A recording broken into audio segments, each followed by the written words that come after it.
PSIS Semarang akan bertemu dengan PSS Sleman pada lanjutan Liga 1 BRI Indonesia di ronde ke-15. Bagaimana peluang dari dua klub ini akan kami bahas di Informatik Channel bersama saya Alpin, seseorang yang punya komitmen untuk sepak bola Indonesia.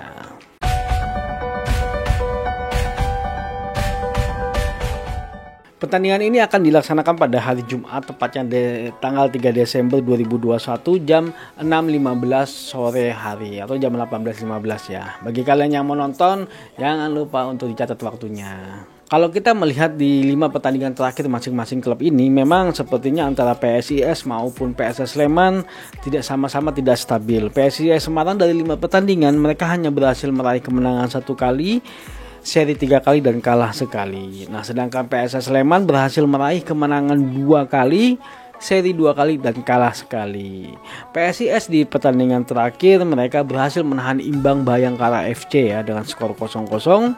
Nah, sedangkan PSS Sleman harus menderita kekalahan dari Persita Tangerang dengan skor 0-1. Nah, kalau kita melihat klasemen sementara, saat ini PSIS Semarang berada di posisi 5, yaitu dengan 14 kali pertandingan mereka berhasil menang 6 kali, draw 6 kali dan kalah 2 kali dengan skor 24. Nah, PSS Sleman yang saat ini berada di posisi 12 klasemen sementara, dari 14 kali pertandingan mereka berhasil menang 4 kali, draw 4 kali dan kalah 6 kali dengan poin 16. Nah, kalau kita melihat insight-nya, memang PSS Sleman sebetulnya lebih produktif dibandingkan dengan PSIS Semarang ya. PSIS Semarang di 5 pertandingan terakhir mereka hanya berhasil mencetak 3 gol, sedangkan PSS Sleman di 5 pertandingan terakhir mereka berhasil mencetak 7 gol. Nah, kalau kita melihat histori dari pertemuan antara dua klub ini, PSIS Semarang memang sedikit lebih unggul, yaitu mereka berhasil 2 kali menang, sedangkan draw-nya nggak pernah dan kalah pun nggak pernah. Jadi PSS Sleman tidak pernah berhasil menang dengan PSIS Semarang. Nah, pertandingan mereka terakhir itu di tahun 2019, sudah cukup lama, yaitu di bulan November, yaitu PSIS berhasil menang 3-0 melawan PSS Sleman. Nah, kalau kita melihat statistik sampai saat ini, memang PSIS Semarang saat ini mempunyai angka untuk membobolkan di angka 1,14 gol per pertandingan, sedangkan PSS Sleman di angka 1,29 gol per pertandingan. Memang lebih produktif PSS Sleman ya.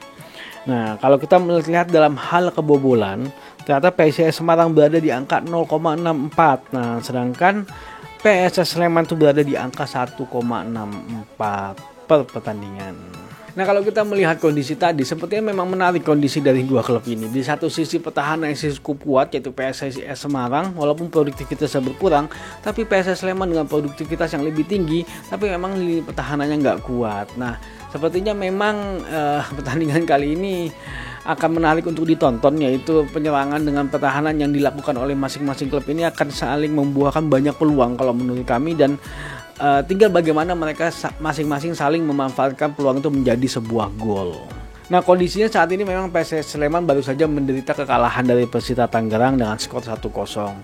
Nah, memang mereka harus segera bangkit ya, agar mereka bisa berhadapan dengan PSIS Semarang yang bisa dibilang secara moral pun mereka lagi bagus ya, karena mereka berhasil menahan imbang posisi peringkat pertama klasemen sementara, yaitu Bayangkara FC. Sepertinya kemungkinan besar sih pertandingan ini akan dimenangkan oleh PSIS Semarang jika mereka berhasil memanfaatkan peluang menjadi gol. Nah, itu yang sekarang memang menjadi PR-nya PSIS Semarang, karena secara produktivitas memang di 5 pertandingan terakhir PSIS Semarang hanya berhasil mencetak 3 gol. Ya, mudah-mudahan ada perubahan dari pelatihnya PSIS Semarang yang akhirnya mereka bisa membangkit dan berhasil mengambil poin penuh di pertandingan kali ini. Ya, tapi juga tentunya PSS Sleman juga nggak akan tinggal diam sih kalau menurut kami. Mereka akan berjuang mati-matian ya, karena mereka harus mengamankan posisinya di Liga 1, jangan sampai mereka terpuruk dan akhirnya harus terjun lagi ke Liga 2. Nah, jika kalian menyukai video ini, jangan lupa untuk like, share, dan subscribe, karena kami akan membahas apapun tentang sepak bola, maju sepak bola Indonesia.